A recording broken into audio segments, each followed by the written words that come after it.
쇼펜하우어가 말한 왜 착한 사람만 손해볼까? 제1부 착함의 역설. 왜 선한 마음이 고통을 부르는가? 출근길 지하철은 언제나 북적입니다. 사람들은 서로의 어깨를 스치며 각자의 하루를 향해 달려갑니다. 그 속에서 한 젊은 여성이 노약자석 앞에 서 있었습니다. 자리는 비어 있었지만 그녀는 앉지 않았습니다.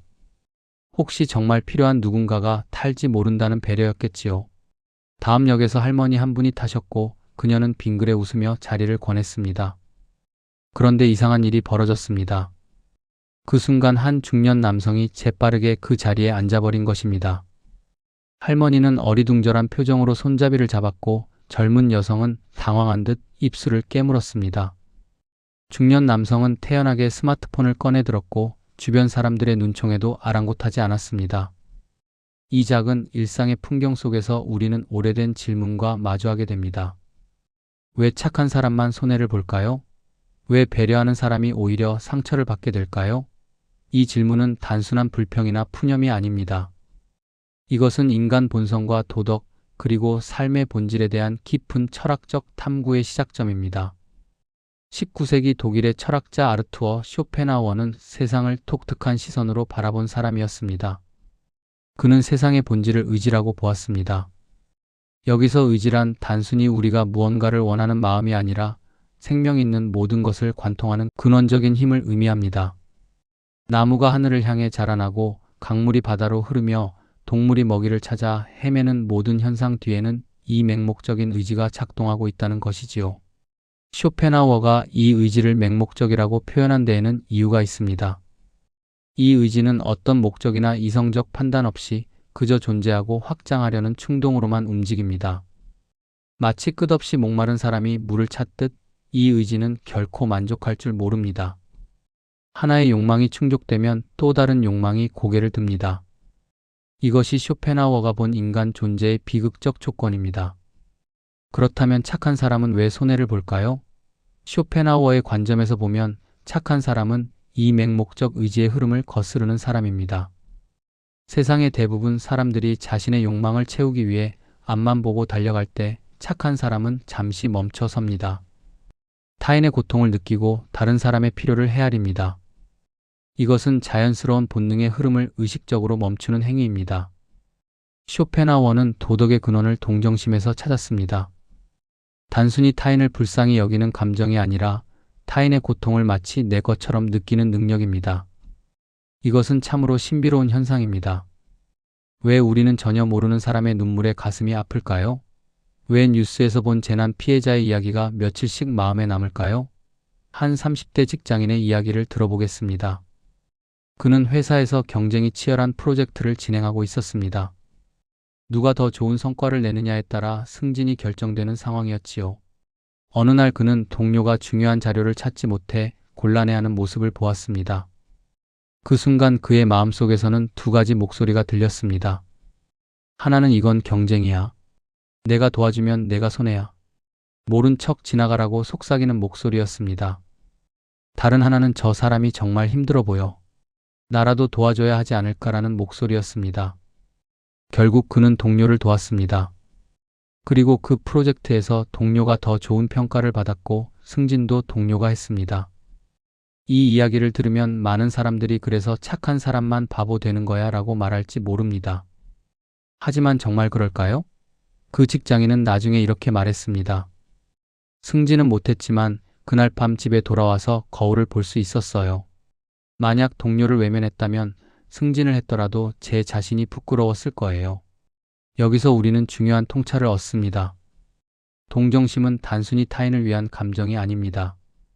그것은 우리 자신의 인간성을 지키는 능력이기도 합니다. 타인의 고통에 무감각해지는 순간 우리는 조금씩 우리 자신의 인간다움을 잃어갑니다.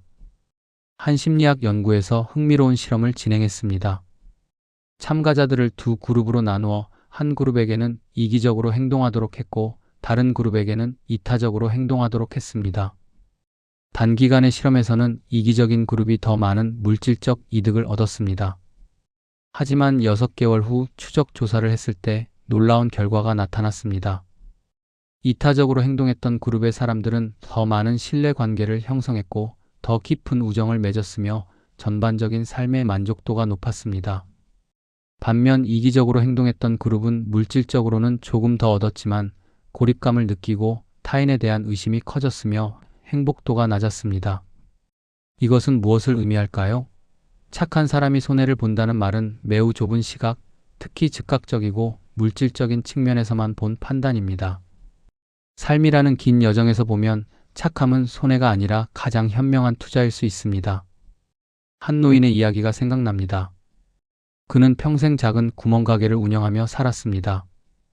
돈이 없는 아이들에게 공짜로 과자를 주기도 했고 어려운 이웃의 외상값을 받지 않기도 했습니다.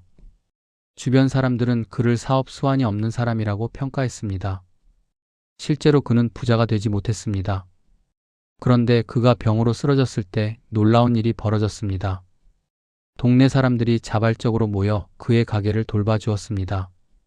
그가 어릴 때 과자를 얻어먹었던 사람들은 어른이 되어 그의 병원비를 모아주었습니다. 그는 병상에서 이렇게 말했습니다. 나는 가난했지만 부자였어요.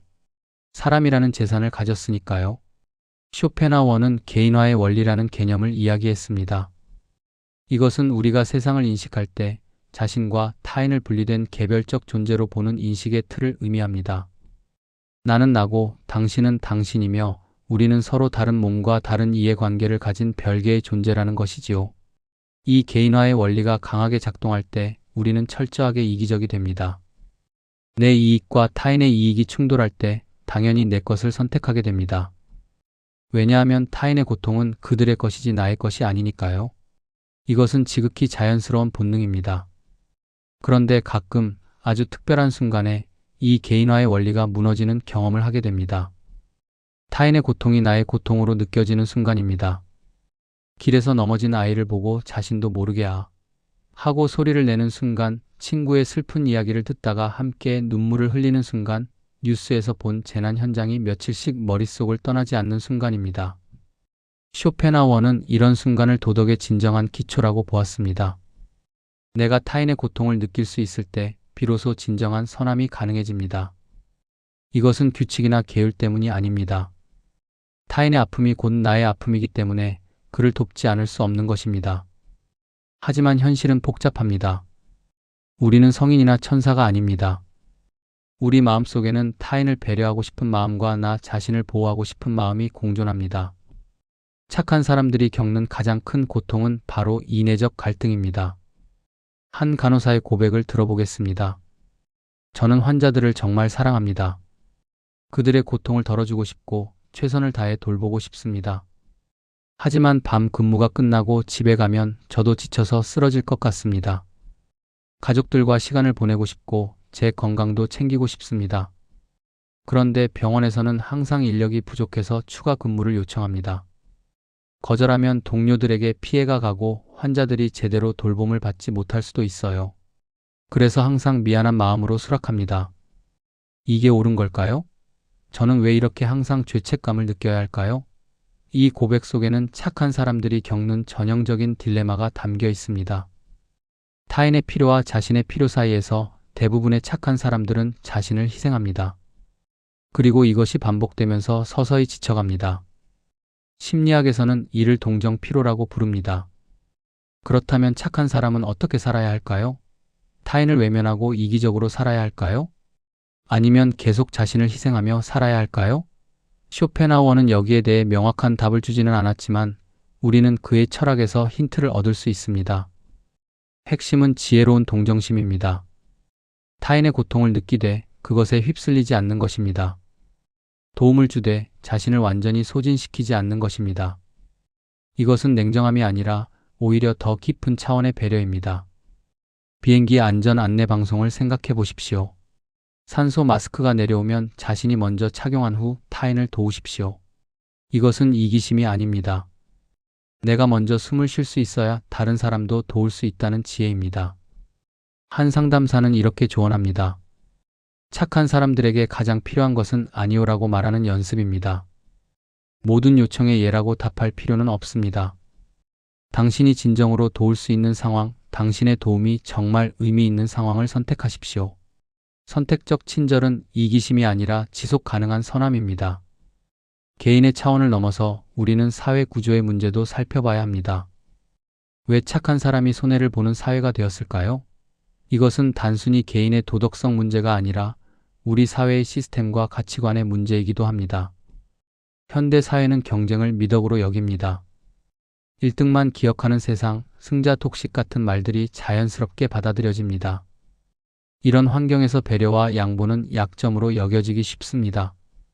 빨리 달려가야 하는데 넘어진 사람을 일으켜 세우느라 시간을 쓰는 것은 비효율적이라고 여겨지는 것이지요. 하지만 역설적이게도 이런 사회는 결국 모두를 불행하게 만듭니다. 심리학 연구들은 일관되게 보여줍니다. 경쟁이 심한 사회일수록 우울증, 불안장애, 자살률이 높다는 것을, 반대로 협력과 배려를 중시하는 공동체에서는 전반적인 행복도가 높다는 것을, 우리는 착함을 다시 정의할 필요가 있습니다. 착함은 약함이 아닙니다. 착함은 용기이고 힘이며 선택입니다. 악한 사람이 되는 것은 쉽습니다. 본능을 따르고 욕망에 충실하며 자신만 챙기면 되니까요. 하지만 착한 사람이 되는 것은 어렵습니다. 본능을 억제하고 타인을 배려하며 장기적 관점을 유지해야 하니까요. 한 철학자는 이렇게 말했습니다. 악은 쉽고 선은 어렵다. 그래서 선택된 선함은 가장 고귀한 것이다. 착한 사람은 손해를 보는 사람이 아니라 어려운 선택을 할 수 있는 용기 있는 사람입니다. 젊은 시절 쇼펜하우어는 자신의 철학이 너무 비관적이라는 비판을 많이 받았습니다. 세상을 고통으로 가득 찬 곳으로 보고 욕망을 맹목적이고 끝없는 것으로 보았으니까요. 하지만 그의 철학을 깊이 들여다보면 그 속에는 희망이 숨어 있습니다. 그 희망은 바로 인간이 이 맹목적 의지를 넘어설 수 있다는 것입니다. 동정심을 통해, 예술을 통해, 지혜를 통해 우리는 욕망의 노예 상태에서 벗어날 수 있습니다. 착한 사람은 이미 그 첫걸음을 내디딘 사람입니다. 일상 속에서 착한 선택을 하는 순간들을 기억해 보십시오. 바쁜데도 길을 물어보는 사람에게 친절하게 알려준 순간, 실수한 후배를 꾸짖지 않고 격려해준 순간, 지친 가족을 위해 집안일을 도맡아 한 순간. 이런 순간들은 겉보기에 작고 보잘것없어 보일 수 있습니다. 아무도 알아주지 않을 수도 있고 당장 눈에 보이는 보상도 없습니다. 하지만 이런 작은 선택들이 모여서 우리의 인격을 만들고 우리의 삶을 만들며 궁극적으로 우리 사회를 만듭니다. 한 방울의 물은 보잘것없어 보이지만 수많은 물방울이 모여 강을 이루고 바다를 이룹니다. 한 교사의 이야기를 마지막으로 들려드리겠습니다. 그는 문제 학생으로 낙인 찍힌 한 아이를 포기하지 않고 계속 관심을 기울였습니다. 다른 교사들은 시간 낭비라고 했지만 그는 매일 조금씩 그 아이와 대화를 나누고 작은 변화들을 격려했습니다. 당장 눈에 띄는 변화는 없었습니다. 20년이 지난 후 그 교사는 한 통의 편지를 받았습니다. 이제 사회복지사가 된 그 학생이 보낸 편지였습니다. 선생님, 제가 중학교 때 선생님을 만나지 못했다면 저는 아마 길을 잃었을 겁니다. 선생님이 저를 포기하지 않으셨기에 저도 저 자신을 포기하지 않을 수 있었습니다. 이제 저는 선생님처럼 어려운 아이들을 돕는 일을 하고 있습니다. 이것이 착함의 진정한 의미입니다. 당장의 손해나 이득이 아니라 씨앗을 심는 것입니다. 그 씨앗이 언제 어떻게 자랄지는 모릅니다. 하지만 씨앗을 심지 않으면 절대 꽃도 열매도 맺을 수 없습니다. 쇼펜하우어가 본 세상은 고통으로 가득했지만 그는 동시에 그 고통을 넘어설 수 있는 가능성도 보았습니다. 착한 사람은 그 가능성을 실천하는 사람입니다. 손해를 보는 것처럼 보이지만 실은 가장 인간다운 삶을 사는 사람입니다. 그리고 그런 삶이야말로 진정한 의미에서 성공한 삶이 아닐까요? 제이부 이기심의 시대, 착함의 가치를 다시 묻다. 현대를 살아가는 우리는 묘한 이중성 속에 살고 있습니다. 한편으로는 정직이 최선의 정책, 착하게 살아야 복 받는다는 말을 듣고 자랍니다. 다른 한편으로는 착하게 살면 호구된다, 세상은 정글이다라는 말을 경험을 통해 배웁니다. 이 모순 속에서 많은 사람들은 혼란스러워합니다. 한 40대 직장인의 고백이 생각납니다. 저는 20대 때 정말 착하게 살았어요.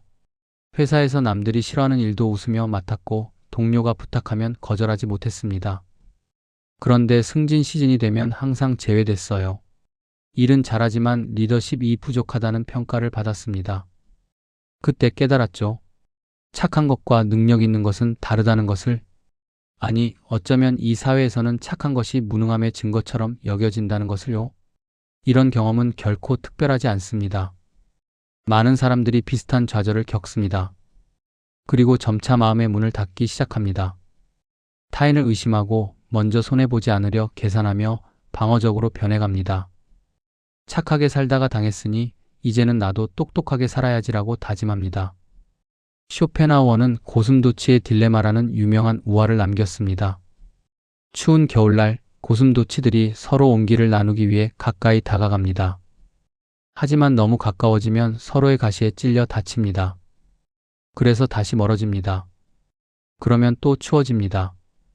이렇게 가까워졌다 멀어졌다를 반복하며 고슴도치들은 서로 상처 주지 않으면서도 온기를 나눌 수 있는 적절한 거리를 찾아갑니다. 이것은 인간관계의 본질을 꿰뚫는 통찰입니다. 우리는 타인을 필요로 합니다. 외로움을 견딜 수 없고 사랑받고 싶으며 연결되기를 갈망합니다. 하지만 동시에 타인은 우리를 상처 입힐 수 있는 존재입니다. 배신할 수도 있고 실망시킬 수도 있으며 우리의 친절을 당연하게 여길 수도 있습니다. 그렇다면 어떻게 해야 할까요? 완전히 마음을 닫고 혼자 살아야 할까요? 아니면 계속 상처받는 위험을 감수하며 마음을 열어야 할까요? 쇼펜하우어의 답은 적절한 거리였습니다. 하지만 이 적절한 거리는 어떻게 찾을 수 있을까요? 착함과 어리석음은 다릅니다. 많은 사람들이 이 둘을 혼동합니다. 무조건적으로 희생하고 아무 조건 없이 베풀며 자신을 전혀 돌보지 않는 것은 착함이 아니라 자기 파괴입니다. 진정한 착함은 지혜를 동반합니다. 한 심리학자는 건강한 이타주의에 대해 이렇게 설명합니다. 진정으로 타인을 돕고 싶다면 먼저 자신을 돌볼 줄 알아야 합니다. 자신이 고갈되면 타인을 도울 수 없습니다. 마치 빈 항아리에서는 물을 따라줄 수 없듯이요. 이것은 이기심이 아닙니다. 오히려 더 지속 가능한 선함입니다. 자신을 돌보는 것과 타인을 배려하는 것이 양립할 수 있다는 것, 아니 양립해야 한다는 것을 깨닫는 것이 중요합니다. 한 사회복지사의 이야기를 들어보겠습니다. 그녀는 초기에 모든 사례를 다 받았습니다. 거절할 수 없었습니다. 도움이 필요한 사람들을 외면할 수 없었으니까요. 하지만 6개월 만에 번아웃이 왔습니다. 아침에 일어나는 것조차 힘들었고 사람들을 만나는 것이 두려워졌습니다. 상담을 통해 그녀는 배웠습니다. 나는 구세주가 아니에요. 세상 모든 사람을 다 도울 수는 없어요. 하지만 내가 진정으로 도울 수 있는 사람들에게는 최선을 다할 수 있어요. 그러려면 나 자신을 먼저 지켜야 해요. 이제 그녀는 자신의 한계를 인정하고 필요할 때는 아니오라고 말합니다. 그리고 더 건강하고 지속 가능한 방식으로 사람들을 돕고 있습니다. 인간관계에서 중요한 원칙 중 하나는 호혜성입니다. 주기만 하거나 받기만 하는 관계는 건강하지 않습니다. 건강한 관계는 상호적입니다. 때로는 내가 주고 때로는 상대방이 주며 이것이 자연스럽게 순환됩니다. 하지만 착한 사람들이 흔히 빠지는 함정이 있습니다. 계속 주기만 하는 관계를 유지하는 것입니다. 이것은 진정한 착함이 아니라 어쩌면 자기 가치를 낮게 평가하는 것일 수 있습니다. 한 30대 여성의 우정 이야기를 들어보겠습니다. 그녀에게는 10년 지기 친구가 있었습니다. 그 친구는 항상 힘들 때만 연락했습니다. 이별했을 때, 직장에서 문제가 생겼을 때, 가족과 갈등이 있을 때, 그녀는 언제나 달려가 위로해주고 조언해 주었습니다. 하지만 그녀가 힘들 때 그 친구는 바쁘다며 전화를 끊거나 그래도 너는 나보다 나아라며 그녀의 고통을 무시했습니다. 몇 년간 이런 관계가 반복되다가 그녀는 큰 위기를 겪었습니다. 부모님이 사고를 당하셨고 직장에서도 큰 문제가 생겼습니다. 그녀는 친구에게 전화했지만 친구는 미안, 나도 지금 힘들어라며 거절했습니다. 그 순간 그녀는 깨달았습니다. 이것은 우정이 아니라 일방적인 관계였다는 것을. 처음에는 배신감과 분노가 컸습니다. 하지만 시간이 지나며 그녀는 중요한 것을 배웠습니다. 문제는 그 친구만이 아니었어요. 나도 문제였어요. 나는 그런 관계를 허용했으니까요. 나는 내 우정의 가치를 너무 낮게 평가했어요. 진정한 친구는 서로 돕는 거잖아요. 나만 주는 관계는 친구가 아니에요. 심리학에서는 경계 설정을 건강한 인간관계의 핵심으로 봅니다. 경계란 나와 타인 사이의 선입니다. 여기까지는 괜찮지만 이것은 받아들일 수 없어라는 선을 긋는 것입니다. 착한 사람들은 경계 설정을 어려워합니다. 거절하면 상대방이 상처받을까봐, 이기적인 사람으로 보일까봐, 관계가 깨질까봐 두려워합니다. 그래서 자신의 한계를 넘어서까지 다른 사람의 요구를 들어줍니다. 하지만 역설적이게도 명확한 경계가 없는 관계는 장기적으로 건강하지 않습니다. 일방적으로 주는 사람은 결국 지치고 분노하게 됩니다. 받기만 하는 사람은 상대방을 당연하게 여기고 존중하지 않게 됩니다. 한 상담사는 이렇게 조언합니다. 경계를 설정하는 것은 상대방을 거부하는 것이 아닙니다. 오히려 관계를 건강하게 유지하는 방법입니다. 나는 당신을 돕고 싶지만 이 정도까지만 가능해요 라고 말하는 것은 정직함이고 존중입니다. 실제로 한 연구에서 흥미로운 결과가 나왔습니다. 명확한 경계를 가진 사람들이 오히려 더 깊고 의미 있는 관계를 맺는다는 것입니다. 왜일까요? 경계가 있으면 상대방도 안심할 수 있기 때문입니다. 이 사람은 싫으면 싫다고 말할 거야. 그러니 지금 좋다고 하는 것은 진심이겠구나라고 믿을 수 있습니다. 모든 사람에게 친절할 수는 없고 그럴 필요도 없습니다. 우리의 시간, 에너지, 자원은 유한합니다. 따라서 우리는 선택해야 합니다. 누구에게, 언제, 어떻게 친절할 것인지를. 이것은 차별이나 이기심이 아닙니다. 이것은 지혜입니다. 마더 테레사조차도 나는 군중을 보지 않습니다. 나는 한 사람만 봅니다라고 말했습니다. 그녀는 세상 모든 사람을 다 도울 수 없다는 것을 알았습니다. 대신 그녀 앞에 있는 한 사람에게 최선을 다했습니다. 우리도 마찬가지입니다. 선택적으로 친절하되 선택한 대상에게는 진심으로 대하는 것. 이것이 현실적이고 지속 가능한 착함입니다. 한 교사의 이야기를 들어보겠습니다. 그는 초기에 모든 학생을 똑같이 대하려고 했습니다. 하지만 곧 깨달았습니다. 그것은 불가능하다는 것을. 어떤 학생은 조금만 관심을 주면 스스로 잘하지만 어떤 학생은 많은 시간과 에너지가 필요합니다. 그는 전략을 바꿨습니다. 기본적으로 모든 학생에게 공정하고 존중하는 태도를 유지하되 특별히 어려움을 겪는 소수의 학생들에게 더 많은 시간을 투자하기로 했습니다. 처음에는 다른 학생들에게 미안한 마음이 들었지만 시간이 지나며 깨달았습니다. 그가 집중적으로 도운 학생들이 변화하면서 교실 전체 분위기가 좋아졌다는 것을. 착하게 사는 것에는 대가가 따릅니다. 이것을 인정하는 것이 중요합니다. 착함은 공짜가 아닙니다. 시간이 들고 에너지가 들며 때로는 기회비용도 발생합니다. 하지만 이 대가를 지불할 가치가 있는지는 우리 스스로 판단해야 합니다. 맹목적으로 착해야 해라고 강요하는 것도, 착하면 손해야라고 냉소하는 것도 모두 극단입니다. 중요한 것은 의식적인 선택입니다. 나는 이 상황에서 이 사람을 돕기로 선택한다. 그것이 내게 무엇을 의미하는지 알고 있다. 하지만 그래도 돕겠다. 이런 의식적인 선택은 희생자 의식을 없애줍니다. 한 자원봉사자의 이야기가 생각납니다. 그는 매주 주말 아침을 노숙자 급식소에서 보냅니다. 친구들은 왜 그래? 그 시간에 쉬거나 너 하고 싶은 거 하지라고 말합니다. 그는 이렇게 답합니다. 맞아요. 쉬고 싶을 때도 있어요. 하지만 저는 이 선택을 했어요. 그리고 이 시간이 제 인생에서 가장 의미 있는 시간 중 하나예요. 누군가의 아침을 밝게 해주는 것, 그 미소를 보는 것이 제게는 어떤 휴식보다 가치 있어요. 흥미롭게도 건강한 착함은 높은 자존감에서 나옵니다. 자존감이 낮은 사람의 착함은 종종 인정받기 위한 수단이 됩니다. 내가 착하면 사람들이 나를 좋아할 거야. 내가 도와주면 나를 버리지 않을 거야 라는 두려움에서 출발합니다. 반면 자존감이 높은 사람의 착함은 선택입니다. 인정받기 위해서가 아니라 그것이 자신의 가치관과 맞기 때문에 착하게 행동합니다. 따라서 거절도 할 수 있고 자신을 지킬 수도 있습니다. 심리학자 브레네 브라운은 이렇게 말합니다. 진정한 소속감은 자신을 희생해서 얻는 것이 아닙니다. 진정한 나 자신으로 있으면서도 받아들여지는 것입니다. 한 젊은 직장인의 변화 과정을 살펴보겠습니다. 그녀는 항상 동료들의 부탁을 거절하지 못했습니다. 자신의 일도 많은데 다른 사람의 일까지 떠안았습니다.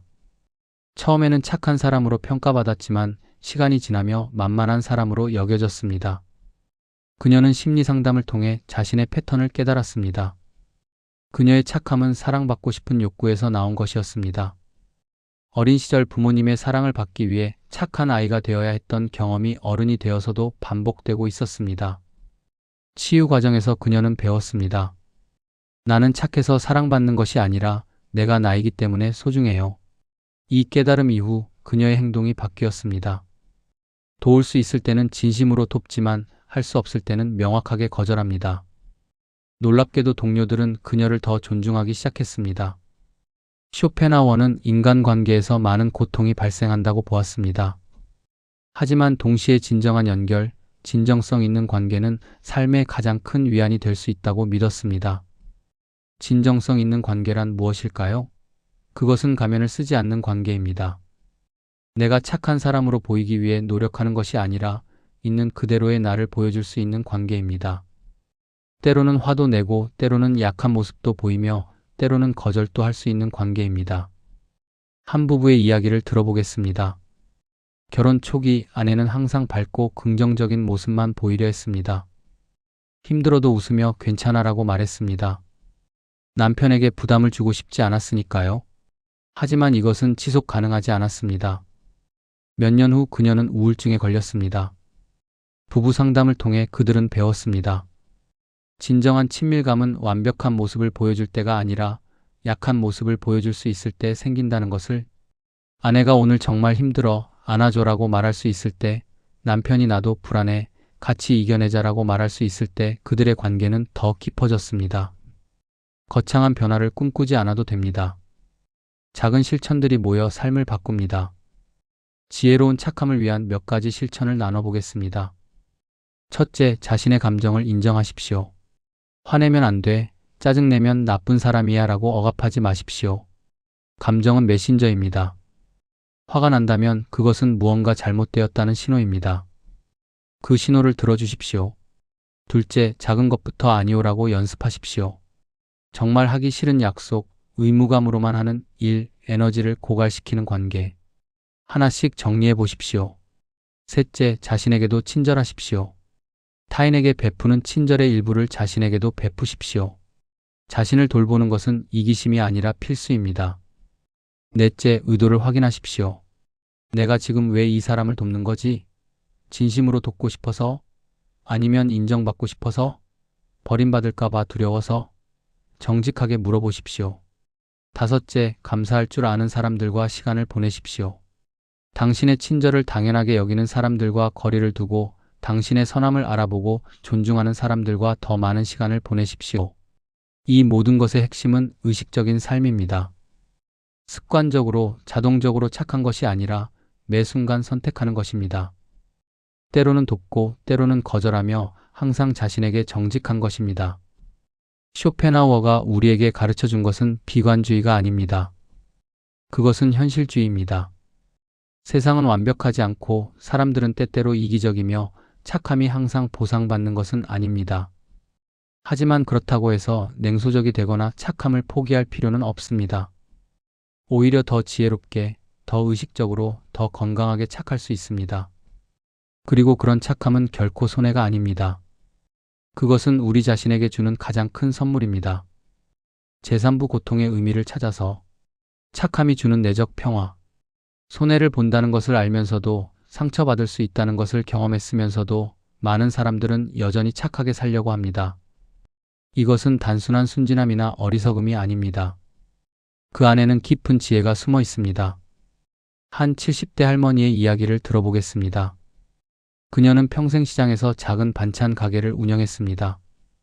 가난한 손님들에게는 덤을 듬뿍 주었고 때로는 돈을 받지 않기도 했습니다. 주변 상인들은 그러다 망한다고 걱정했지만 그녀는 변하지 않았습니다. 기자가 그녀에게 물었습니다. 손해보신 적 많으시죠? 할머니는 웃으며 답했습니다. 손해요? 글쎄요. 돈으로 따지면 그럴 수도 있겠네요. 하지만 저는 매일 밤 편안하게 잠들어요. 제가 한 일에 떳떳하거든요. 그게 제게는 어떤 돈보다 값진 거예요. 이 짧은 대답 속에 착함의 본질이 담겨 있습니다. 착함은 결과를 위한 수단이 아닙니다. 착함 그 자체가 보상입니다. 착하게 행동할 때 우리가 얻는 것은 외부의 보상이 아니라 내면의 평화입니다. 현대 심리학은 놀라운 사실을 발견했습니다. 장기적인 행복과 가장 강한 상관관계를 보이는 요인은 돈도 명예도 아닌 도덕적 자아상이라는 것입니다. 즉, 자신을 선한 사람이라고 여길 수 있을 때 사람들은 가장 행복합니다. 이것은 쇼펜하우어의 통찰과 일맥상통합니다. 그는 진정한 행복은 욕망의 충족에서 오는 것이 아니라고 보았습니다.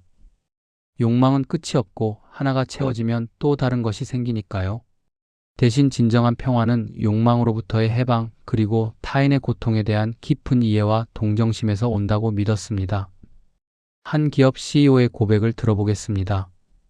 제 인생에서 가장 성공적이었던 시기는 회사가 급성장하고 돈을 많이 벌던 때였습니다. 하지만 가장 행복했던 시기는 아니었어요. 경쟁자를 제치고 때로는 비윤리적인 결정을 내리면서 저는 제 자신을 잃어가고 있었습니다. 밤마다 술을 마셔야 잠들 수 있었어요. 진정한 변화는 직원 한 명의 극단적 선택 시도 사건 이후 찾아왔습니다. 그때 깨달았죠. 이익보다 중요한 것이 있다는 것을, 사람이 우선이라는 것을. 그 후 회사 문화를 바꾸기 시작했습니다. 단기적으로는 성장 속도가 느려졌지만 저는 다시 거울을 볼 수 있게 되었어요. 그리고 이상하게도 회사는 더 건강하게 성장했습니다. 심리학자 빅터 프랭클은 나치 수용소 생존자였습니다. 그 극한의 상황에서 그는 중요한 것을 발견했습니다. 생존한 사람들의 공통점은 체력이나 운이 아니라 삶의 의미를 찾은 사람들이었다는 것입니다. 프랭클은 말합니다. 인간은 행복을 직접 추구할 수 없습니다. 행복은 의미 있는 삶의 부산물로 찾아옵니다. 이것은 쇼펜하우어의 철학과 묘하게 공명합니다. 쇼펜하우어는 욕망의 직접적 추구가 고통만 낳는다고 보았고, 프랭클은 행복의 직접적 추구가 오히려 행복을 멀어지게 한다고 보았습니다. 그렇다면 의미는 어디서 찾을 수 있을까요? 프랭클은 세 가지 경로를 제시합니다. 창조적 활동, 경험과 만남, 그리고 고난에 대한 태도. 특히 세 번째가 중요합니다. 우리는 고난을 선택할 수 없지만 고난에 어떻게 반응할지는 선택할 수 있습니다. 한 암 투병 환자의 이야기를 들어보겠습니다. 그는 3기 암 진단을 받았습니다. 처음에는 절망했지만 시간이 지나며 새로운 삶의 의미를 발견했습니다. 제가 아프기 전에는 성공이 전부였어요. 더 많이 벌고 더 높이 올라가는 것. 하지만 암은 제게 멈추라고 강요했어요. 그리고 그 멈춤 속에서 저는 처음으로 주변을 볼 수 있었습니다. 병원에서 만난 다른 환자들, 그들의 고통과 용기, 저를 헌신적으로 돌봐주는 간호사들, 제가 아팠을 때 비로소 보이는 사람들의 친절. 이제 저는 제 병을 저주하지 않습니다. 이것이 제게 가르쳐준 것이 너무 많거든요. 남은 시간이 얼마든 저는 의미 있게 살고 싶어요. 다른 환자들을 격려하고 제 경험을 나누면서요. 쇼펜하우어는 동정심을 고통의 원인이자 동시에 해방의 열쇠로 보았습니다. 타인의 고통을 느끼는 것은 분명 괴롭습니다. 무감각하게 사는 것이 훨씬 편할 것입니다. 하지만 동정심은 우리를 더 깊은 차원의 존재로 만들어줍니다. 신경과학의 최근 연구는 흥미로운 사실을 밝혔습니다. 타인을 돕는 행위를 할 때 우리 뇌에서는 보상 회로가 활성화된다는 것입니다. 이것은 우리가 맛있는 음식을 먹거나 좋은 일이 생겼을 때 활성화되는 것과 같은 회로입니다. 즉, 타인을 돕는 것은 생물학적으로 우리에게 즐거움을 주도록 설계되어 있습니다. 하지만 이것은 단순히 생물학적 쾌락을 넘어섭니다. 동정심을 통해 우리는 자아의 경계를 넘어서는 경험을 합니다. 나와 남이 분리되어 있다는 환상에서 벗어나 모든 생명이 연결되어 있다는 깊은 진리를 체험합니다. 한 자원봉사자의 경험담을 들어보겠습니다. 저는 매주 요양원에 가서 치매 노인들과 시간을 보냅니다. 처음에는 제가 그들을 돕는다고 생각했어요. 하지만 시간이 지나며 깨달았어요. 오히려 제가 더 많이 받는다는 것을요. 한 할머니는 저를 매번 처음 만나는 사람처럼 대하세요. 기억을 못 하시거든요. 하지만 매번 제 손을 잡으시며 고맙다, 착한 아이야 라고 말씀하세요. 그 순간 저는 제 존재가 누군가에게 위로가 된다는 것을 느낍니다. 저의 작은 시간이 누군가의 외로운 하루를 밝게 만든다는 것을, 이것은 어떤 성취감보다 깊은 만족을 줍니다. 쇼펜하우어의 철학은 흔히 비관주의로 분류됩니다. 하지만 그의 통찰을 깊이 들여다보면 거기에는 깊은 지혜가 있습니다. 고통은 피할 수 없지만 고통을 통해 우리는 성장할 수 있습니다. 심리학에서는 외상 후 성장이라는 개념이 있습니다. 큰 고통이나 트라우마를 경험한 후 많은 사람들이 오히려 이전보다 더 성숙하고 지혜로워진다는 것입니다. 고통이 그들을 부서뜨린 것이 아니라 재구성했습니다. 한 이혼을 경험한 여성의 이야기를 들어보겠습니다. 결혼 생활 15년이 끝났을 때 저는 제 인생도 끝났다고 생각했어요. 너무 아팠고 분노했으며 제 자신을 비난했습니다. 하지만 몇 년이 지난 지금 저는 그때의 저에게 말하고 싶어요. 괜찮아, 이것도 지나갈 거고 너는 더 강해질 거야 라고요. 이혼은 제게 많은 것을 가르쳐 주었어요. 제 자신을 돌보는 법, 혼자 서는 법, 그리고 역설적이게도 타인을 더 깊이 이해하는 법. 아픔을 겪어본 사람만이 다른 사람의 아픔을 진정으로 이해할 수 있더라고요. 이제 저는 비슷한 고통을 겪는 사람들을 돕는 상담가가 되었어요. 제 고통이 헛되지 않았어요. 쇼펜하우어는 과거와 미래에 대한 집착이 고통의 주요 원인이라고 보았습니다. 과거를 후회하고 미래를 걱정하며 우리는 유일하게 실제로 존재하는 시간인 지금을 놓칩니다. 마음챙김 명상의 핵심도 바로 이것입니다. 현재 순간에 온전히 존재하는 것, 판단하지 않고 지금 여기서 일어나는 것을 있는 그대로 관찰하는 것. 한 명상 수련자의 경험을 들어보겠습니다. 저는 항상 불안했어요. 미래에 대한 걱정으로 잠을 이루지 못했고 과거의 실수들이 계속 떠올랐습니다. 명상을 시작하고 몇 달 동안은 별 변화가 없었어요. 하지만 어느 날 걷기 명상을 하다가 놀라운 경험을 했습니다. 그저 걷는 것에만 집중했어요. 발이 땅에 닿는 감각, 바람이 피부를 스치는 느낌, 새소리. 그 순간 제 머릿속에 수많은 생각들이 잠시 멈췄어요. 그리고 깨달았죠. 지금 이 순간 저는 괜찮다는 것을, 아무 문제도 없다는 것을. 문제는 항상 과거나 미래에 있었지 현재에는 없었어요. 이 깨달음은 제 삶을 바꿨습니다. 불안이 완전히 사라진 것은 아니지만 이제 저는 불안을 다루는 법을 알아요. 생각 속에서 벗어나 현재로 돌아오는 법을요. 그리고 신기하게도 현재에 집중할수록 미래도 더 잘 풀리더라고요. 쇼펜하우어는 우리의 불행은 우리가 가진 것이 적어서가 아니라 다른 사람들이 가진 것을 보기 때문이라고 말했습니다. 비교는 고통의 주요 원천입니다. SNS 시대를 사는 우리는 이 비교의 덫에 더욱 깊이 빠져 있습니다. 다른 사람들의 완벽해 보이는 삶을 보며 우리는 우리 삶이 부족하다고 느낍니다. 하지만 우리가 보는 것은 진실의 일부일 뿐입니다. 한 인플루언서의 고백을 들어보겠습니다. 제 SNS를 보는 사람들은 제가 완벽한 삶을 산다고 생각해요. 아름다운 곳을 여행하고 멋진 사람들을 만나고 행복해 보이니까요. 하지만 그것은 제 삶의 5%예요. 나머지 95%는 평범하고 때로는 힘들고 외롭습니다. 사람들이 부럽다는 댓글을 달 때마다 저는 복잡한 감정을 느껴요. 한편으로는 제가 만든 이미지가 성공했다는 만족감, 다른 한편으로는 진짜 제 모습을 숨기고 있다는 죄책감. 그리고 깨달았어요. 저도 다른 사람들의 SNS를 보며 비교하고 있었다는 것을요. 우리 모두가 서로의 하이라이트만 보며 자신의 일상과 비교하고 있었던 거예요. 비교에서 벗어나는 길은 자신만의 기준을 세우는 것입니다. 다른 사람의 성공이 아니라 과거의 나와 비교하는 것입니다. 나는 어제의 나보다 조금 더 나아졌는가? 라고 묻는 것입니다. 긍정 심리학의 연구들은 일관되게 보여줍니다. 감사를 실천하는 사람들이 더 행복하고 더 건강하며 더 탄력적이라는 것을. 감사는 단순히 좋은 것에 대해 고마워하는 것이 아닙니다. 그것은 관점의 전환입니다. 같은 상황을 부족함의 관점에서 볼 수도 있고 충분함의 관점에서 볼 수도 있습니다. 감사는 후자를 선택하는 것입니다. 하남 생존자의 감사 일기를 들여다보겠습니다. 오늘 감사한 것. 아침에 눈을 뜰 수 있었다. 병원 음식이지만 밥을 먹을 수 있었다. 창밖으로 나무가 보였다.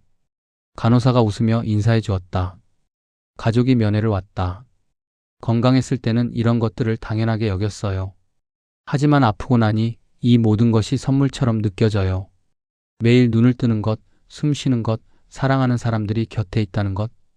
역설적이게도 암에 걸리고 나서 제 인생이 더 풍요로워졌어요. 감사할 줄 알게 되었으니까요. 쇼펜하우어는 원한과 복수심이 우리 자신을 가장 많이 해친다고 보았습니다. 누군가에게 상처받았을 때 우리는 그 사람을 벌주고 싶어 합니다. 하지만 원한을 품고 사는 것은 독을 마시고 상대방이 죽기를 기다리는 것과 같습니다. 용서는 상대방을 위한 것이 아닙니다. 그것은 우리 자신을 위한 것입니다. 용서를 통해 우리는 과거의 고통에서 해방됩니다. 한 성폭력 생존자의 이야기를 들어보겠습니다. 이것은 매우 어렵고 민감한 주제이지만 그녀가 기꺼이 나눠준 이야기입니다. 제가 용서에 대해 생각하기까지 10년이 걸렸어요. 처음 몇 년은 그저 살아남는 것만으로도 벅찼고 그 다음 몇 년은 분노와 증오로 가득했어요. 왜 나한테 이런 일이? 라는 질문이 저를 잠식했습니다. 전환점은 상담사가 한 말이었어요. 용서는 그 사람이 한 일이 괜찮다고 말하는 것이 아니에요. 그것은 그 일이 더 이상 당신을 규정하지 않게 하는 것이에요. 그 순간 깨달았어요. 제가 그를 미워하는 매 순간 저는 그에게 제 삶을 통제할 권한을 주고 있었다는 것을요. 용서는 하루아침에 일어나지 않았어요. 그것은 과정이었고 선택이었어요. 매일 조금씩 저는 그 사건이 제 정체성의 전부가 아니라고 스스로에게 말했어요. 그리고 놀랍게도 용서할수록 제가 자유로워졌어요. 피해자라는 정체성에서 생존자로 그리고 번영하는 사람으로 변해갔어요. 모든 고통이 같은 것은 아닙니다. 니체는 왜를 아는 사람은 어떻게도 견딜 수 있다고 말했습니다. 고통의 의미가 있을 때 우리는 그것을 견딜 수 있고 심지어 그것을 통해 성장할 수 있습니다. 의미 있는 고통과 의미 없는 고통을 구별하는 것이 중요합니다. 의미 있는 고통은 우리를 성장시키고 다른 사람을 돕고 가치 있는 목표를 달성하는 과정에서 겪는 고통입니다. 의미 없는 고통은 단순히 우리를 소진시키고 파괴하는 고통입니다. 착한 사람이 겪는 고통은 어느 쪽일까요? 만약 그 고통이 타인의 이기심이나 불공정한 대우에서 온다면, 그리고 그것이 우리를 단순히 희생자로 만든다면 그것은 의미 없는 고통입니다. 우리는 그런 상황에서 벗어날 권리가 있습니다. 하지만 만약 그 고통이 우리의 가치를 지키기 위해, 타인을 돕기 위해, 옳은 일을 하기 위해 겪는 것이라면 그것은 의미 있는 고통입니다. 그런 고통은 우리를 부서뜨리는 것이 아니라 더 깊은 사람으로 만들어줍니다. 한 인권 변호사의 말을 들어보겠습니다. 제 일은 힘들어요. 돈도 적게 벌고 스트레스도 많고 때로는 위협도 받습니다. 하지만 이 고통은 의미가 있어요. 제가 하는 일이 누군가의 삶을 바꾸니까요. 억울하게 피해받은 사람에게 정의를 찾아주니까요. 이 의미가 제게 힘을 줍니다. 쇼펜하우어가 본 세상은 고통으로 가득했지만 그는 동시에 그 고통을 초월할 수 있는 길도 보았습니다. 동정심, 예술, 그리고 지혜를 통해 착한 사람은 이미 그 길을 걷고 있는 사람입니다. 비록 때로는 손해를 보고 상처받더라도 그들은 더 깊은 차원의 평화와 의미를 발견합니다. 그리고 그것이야말로 진정한 승리가 아닐까요? 제4부 새로운 시작. 지혜로운 착함으로 살아가기. 우리는 이제 여정의 마지막 부분에 왔습니다. 쇼펜하우어의 철학을 통해 그리고 수많은 사람들의 이야기를 통해 우리는 착함에 대해 다시 생각해 보았습니다. 착함은 약함이 아닙니다. 손해도 아닙니다. 그것은 용기이고 선택이며 지혜입니다. 하지만 알고 있는 것과 실천하는 것은 다릅니다. 이제 우리는 구체적인 질문에 답해야 합니다. 어떻게 하면 지혜롭게 착하게 살 수 있을까? 어떻게 하면 자신을 잃지 않으면서도 타인을 배려할 수 있을까? 한 50대 교사의 고백으로 시작해 보겠습니다. 30년 교직 생활을 하면서 저는 수천 명의 학생들을 만났어요. 초기에는 모든 학생을 똑같이 사랑하려고 했습니다. 하지만 그것은 불가능했어요. 그리고 그것이 꼭 필요한 것도 아니었어요. 중요한 것은 진정성이었어요. 모든 학생에게 100%를 줄 수는 없지만 함께 있는 그 순간만큼은 온전히 그 학생에게 집중하는 것. 그것이 진정한 관심이고 사랑이더라고요.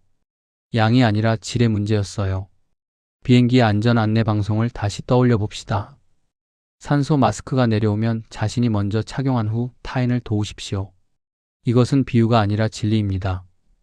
우리가 먼저 건강해야 다른 사람도 도울 수 있습니다. 자기 돌봄은 이기심이 아닙니다.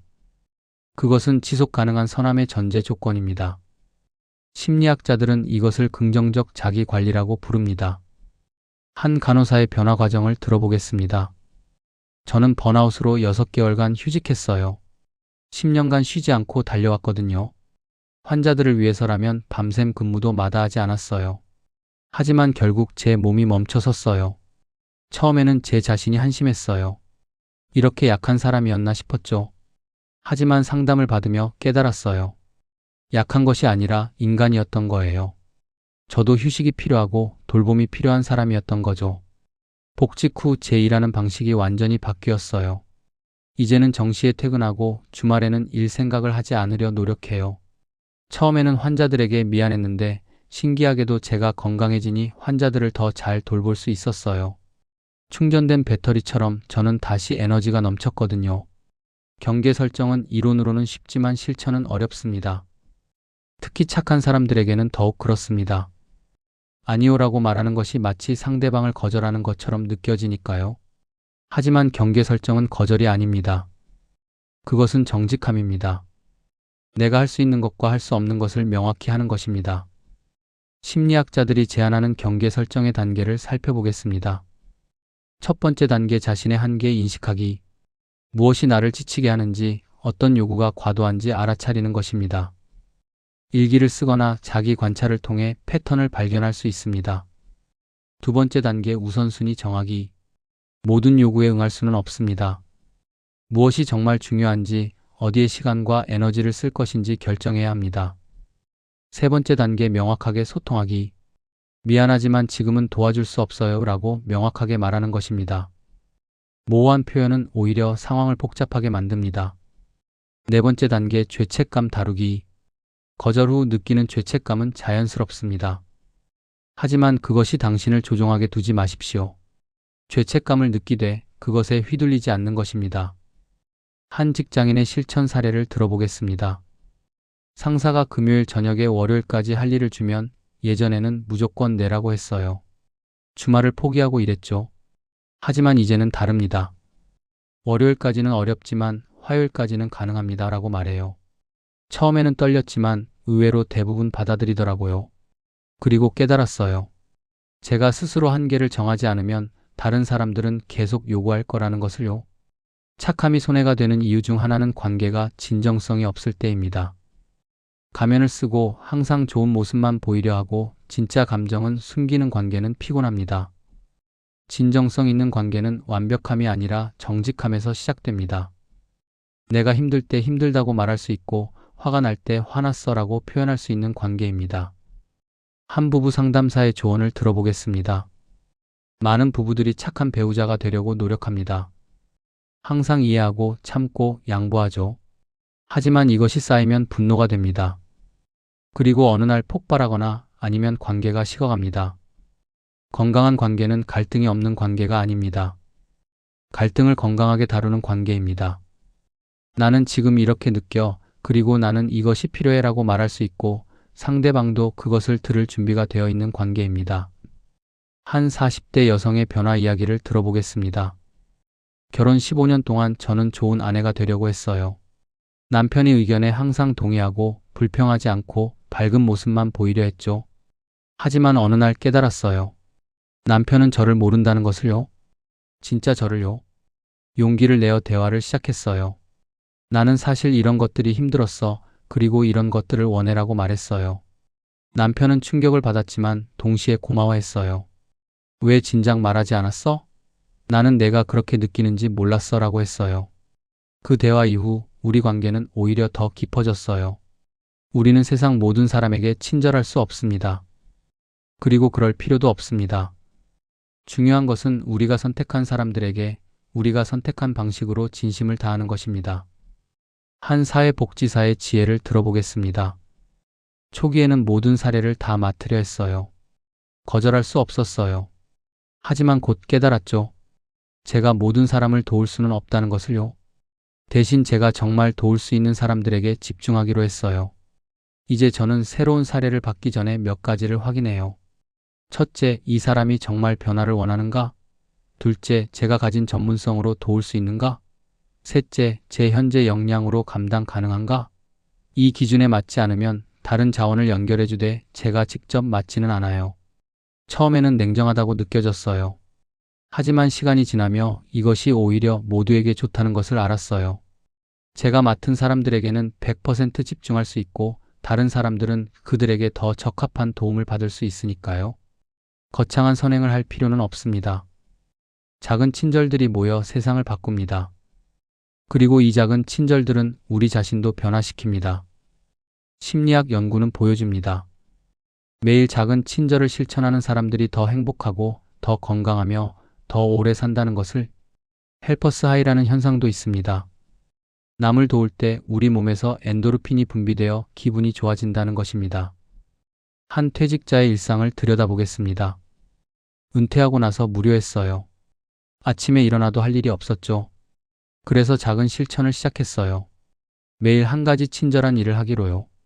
어떤 날은 엘리베이터 문을 잡아주는 것, 어떤 날은 이웃에게 반찬을 나눠주는 것, 어떤 날은 길을 물어보는 관광객을 도와주는 것.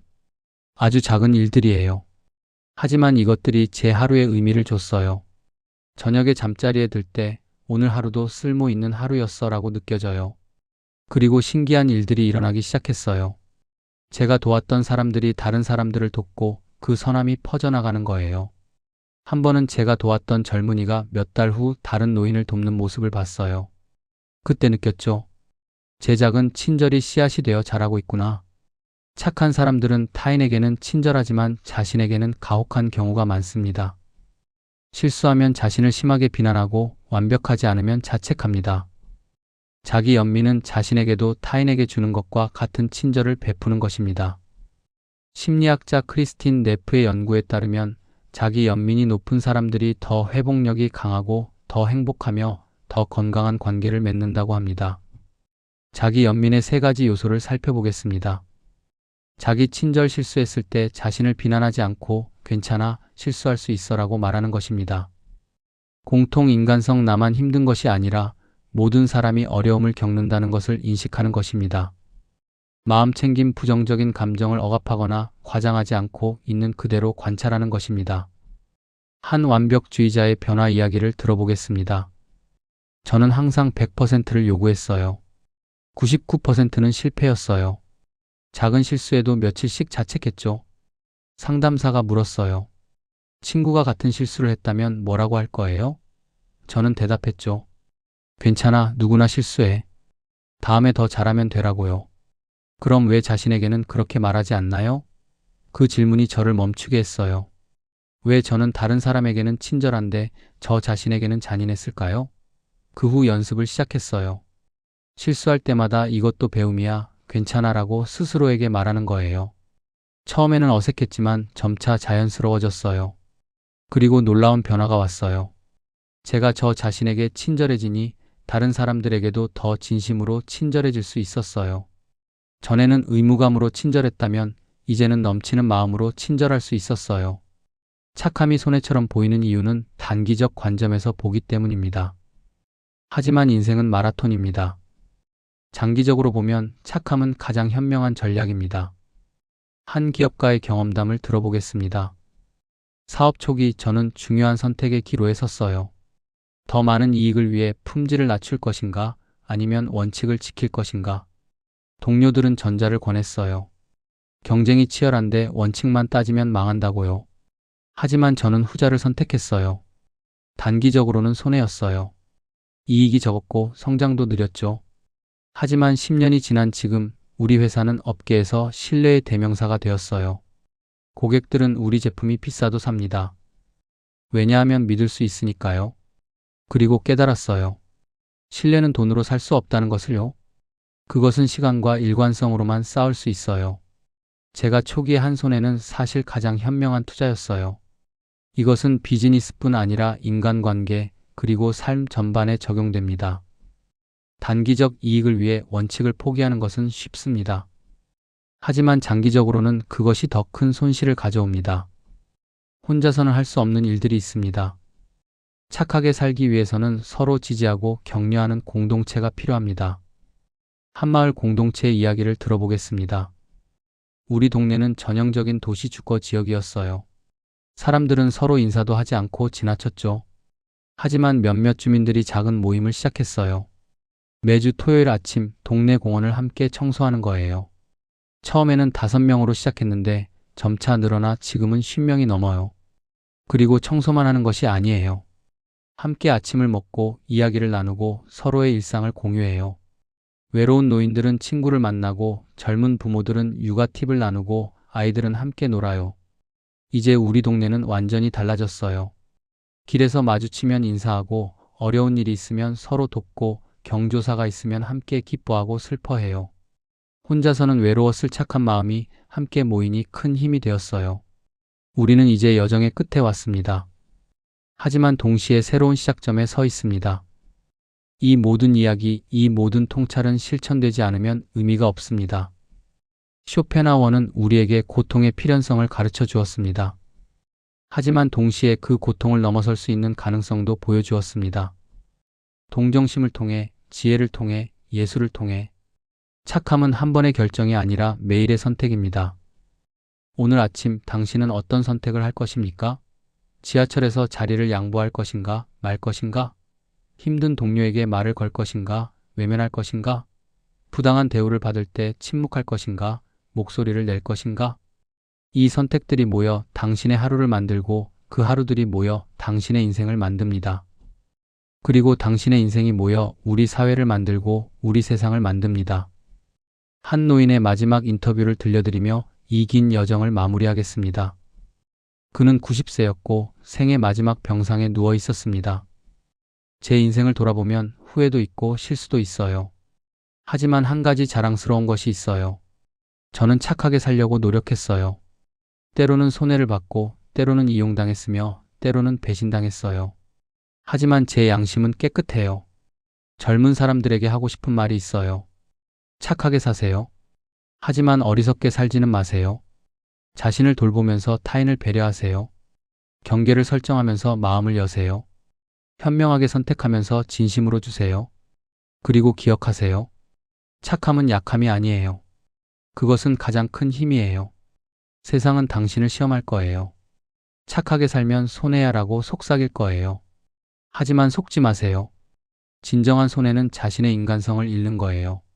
제 인생이 곧 끝나요. 하지만 후회는 없어요. 왜냐하면 저는 제가 믿는 방식으로 살았거든요. 그리고 그것이 제게는 어떤 성공보다 큰 성취예요. 착함이 손해일까요? 단기적으로, 물질적으로만 보면 그럴 수도 있습니다. 하지만 인생이라는 긴 여정에서 영혼의 차원에서 보면 착함은 가장 현명한 선택입니다. 쇼펜하우어가 본 세상은 어두웠지만 그 어둠 속에서 그는 빛을 발견했습니다. 동정심의 빛, 지혜의 빛, 예술의 빛, 그리고 우리도 그 빛을 발견할 수 있습니다.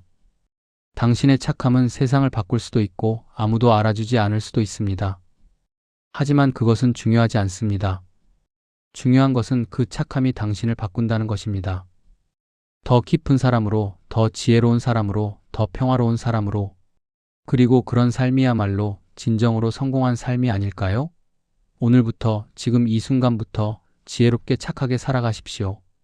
자신을 돌보면서, 타인을 배려하면서, 매 순간 의식적으로 선택하면서. 그것이 쇼펜하우어가 그리고 이 긴 여정이 우리에게 남긴 메시지입니다. 당신의 착함은 손해가 아닙니다. 그것은 당신이 세상에 주는 가장 아름다운 선물입니다.